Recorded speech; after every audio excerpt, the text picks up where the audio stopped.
All right, everyone. We start off today with the debate over remote work. Donald Trump just signing an executive order. This was probably influenced by Elon Musk. He seems to have a problem with the remote work. In order to make all federal employees work not remotely, to actually have to come into the office. Now, I'm of several minds here. This is going to be a nuanced take. Number one, it makes sense, because you're effectively forcing some of these people out of the government entirely. And I'm hoping that that's the actual meaning behind it. Some people have pointed this out. If you can shrink the federal workforce, hey, I'm all for that. That makes perfect sense. You're saving a lot of money. You have people in useless positions who were basically just sitting at their computer masturbating the entire time anyway, and they're now out of a job. However, I would say that insofar as you do have clerical positions that can be done remotely, it makes more sense efficiency-wise for them to work from home. Are there going to be distractions around them? Yes. You're going to get the same thing in a workplace, by the way. But if they don't have to commute 2 hours to and from work, etc., I think that that's actually a good thing. It actually, ironically, it saves the taxpayer money in the end because they're going to be more efficient at actually working. So I think this should have been more targeted. I agree in spirit. I understand the reason why you would pass such an executive order. I understand the reason why. That being said, in certain instances, not most, but at least a few, a person is going to be more efficient working from home. And I'm no hypocrite. I work from home. Where am I right now? I'm not in an office in a cubicle or something like that. I'm more able to focus, actually, when I'm in my own surroundings that are familiar to me. Working at home works for me. Not everyone is like that. Some people, they need to be, unfortunately, in the cubicle. Some people need to be around other people in order to do their job. But there's always nuance with regards to these things. So I support the executive order in general, but I think that at the same time, it's a mistake to throw the baby out with the bathwater and say nobody's able to do remote work. Because you have people in the federal government that do clerical work, and it's mainly computer-based and shit anyway, and now they have to commute. Well, that's taking a huge chunk out of their time, and it doesn't really make sense. It may only be a small proportion of federal workers, and hey, some of those federal workers that were working remotely, they should just be gone anyway. They don't need to exist at all. I agree with that. But there are some instances, if only a few, in which people should be able to remotely work. You'd think of somebody who simply works on the computer anyway. All they're doing is typing up documents or something like that. What's the purpose of dragging them into the office? The office itself shouldn't exist, by the way.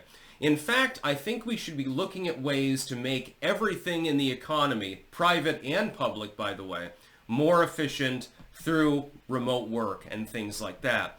Instead of forcing everyone to come into the office, why do we need to maintain the office? In some cases, it's not even necessary. We could repurpose buildings. We could make things more efficient. We could streamline everything. It's perfectly possible to do this, by the way. We're in the communication era.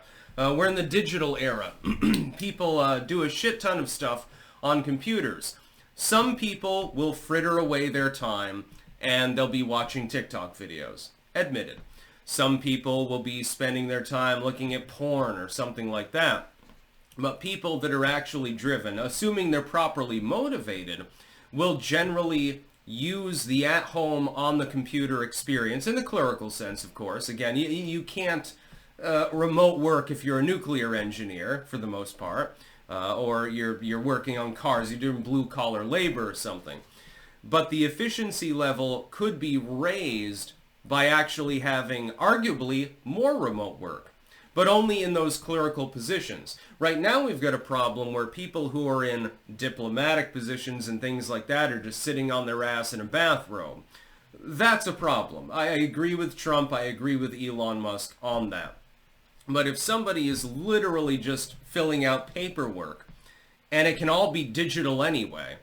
I don't really see the problem with that. So I think that this EO is, again, a good on paper, but not fully good in practice sort of idea. And it makes sense for most positions, but not all of them. It's sort of like the blanket pardon of the J6ers. Some of those people did actually attack people physically. Although I don't really have a problem with the blanket pardon, so don't jump down my throat. I think it's better than the alternative. They didn't have time to sort through all of the cases. Makes more sense to just blanket pardon all of them than to pardon none of them. And potentially waste Trump's time having to go line through every case. Ex post facto doesn't really make sense. With regards to this particular executive order, though, I would say even if only 10% of those cases are clerical workers who really don't need to commute to the office, that should have been looked into before the executive order was actually passed. I have a feeling, and some MAGA may not like this, and I mean, I don't have any problem with this, it's just something that I'm pointing out. So, again, don't jump down my throat before you listen to what I have to say. I have a feeling that Elon Musk, who hates remote work, was basically calling in a favor for having given Trump money. That's my feeling. That's the feel that I get. Again, I mean, you could do worse. It's better to call them all into the office than to have to sort through everything. But there are clerical workers who don't need to work at an actual office. I realize some people are, Elon Musk mentioned, it's about fairness. Most people have to go into the office. Okay, well, the efficiency is not always fairness. In some cases, these individuals, I realize there's a double standard. So part of the federal workforce that doesn't need to work from home is getting to work from home, and now, that's been nixed by the EO. Admittedly, that makes sense. I realize there's a double standard. What we should be doing is encouraging the private workforce to outsource to home computing clerical positions, in which case people don't need to actually go into the office. Like, let's say you've got a restaurant and you've got people who flip burgers and fry French fries and stuff. They have to come in physically because they need to be able to do that. But the person who balances the checkbooks for that business does not necessarily need to physically be in the back office. If they're working from home, if they're doing the same work, just think of it as a perk of the job. Then we've got people saying, well, they're going to try to replace these positions with AI or something like that.